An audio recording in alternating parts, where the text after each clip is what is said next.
যুদ্ধের প্রভাব এবার পড়ল গৃহস্থের হেসেলে। একদিকে গ্যাসের দাম বৃদ্ধি পেয়েছে, অন্যদিকে গ্যাসও অমিল। সমস্যায় গৃহস্থরা।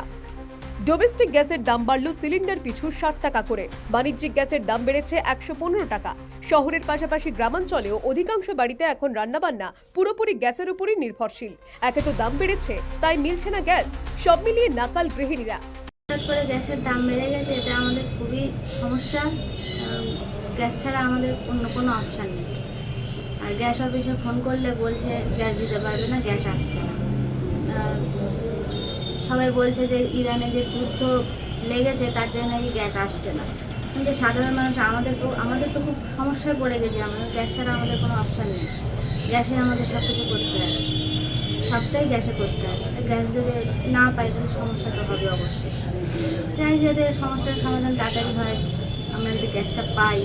এই পরশুদিনই বুক করতে গেলাম, বললো এখন গ্যাস নেই, গ্যাসের গাড়ি নিয়ে যাওয়া।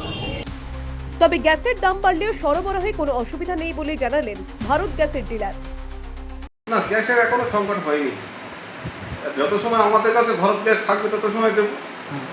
আর গ্যাসের আজ থেকে 60 টাকা দাম বাড়িয়েছে, সরকার থেকেই বাড়িয়েছে। এটা মনে করছে যে আমরা বাড়িয়েছি, না, এটা সরকার থেকেই বাড়িয়েছে। এটা 14 কেজি 200 গ্যাস এখন হয়েছে আপনার 900, আমাদের ছিলিপেট এখন 948 টাকা 50 পয়সা।